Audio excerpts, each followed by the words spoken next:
La situation sécuritaire dans l'est de la RDC demeure la principale cause des vagues de déplacements dans cette partie du pays. À Kibati et à Kanyaruchiina, deux localités situées à environ 10 km au nord de Goma, plus de 55 000 personnes déplacées bénéficient de l'aide des agences des Nations Unies.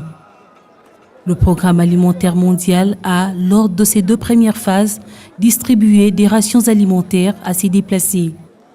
Et pour la troisième phase intervenue la semaine dernière, cette distribution s'est faite sous forme des bons d'achat. La ration est composée de farine de maïs, du haricot, d'huile végétale et du sel.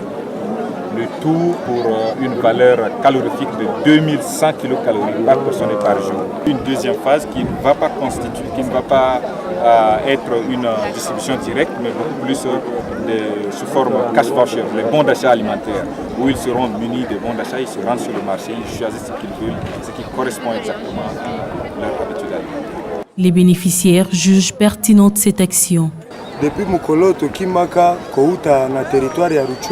que nous avons quitté le territoire de Rutshuru, ils prennent soin de nous, ils nous apportent de la nourriture, la quantité est importante. C'est une nourriture à consommer pendant 15 jours et au bout de ces délais, ils nous ont servi d'autres aliments.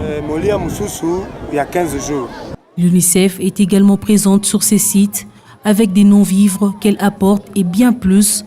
Elle intervient dans le secteur de l'eau, l'hygiène et l'assainissement. On a donné aussi un appui pour tout ce qui est l'eau, l'hygiène et l'assainissement, en particulier la construction de latrines ainsi que l'approvisionnement en eau. Un approvisionnement en eau qui aujourd'hui est malheureusement très compliqué dans la mesure où il n'existe pas de point d'eau permanent ici dans le camp de Kanyaruchiina et nous sommes obligés d'aller chercher l'eau à Goma dans le lac Kivu pour l'amener par camion ici dans le camp. Il faut aussi dire que ces populations sont confrontées à de nombreux problèmes de santé, des problèmes qu'espèrent bien prendre à bras le corps les humanitaires une fois les moyens mis à leur disposition.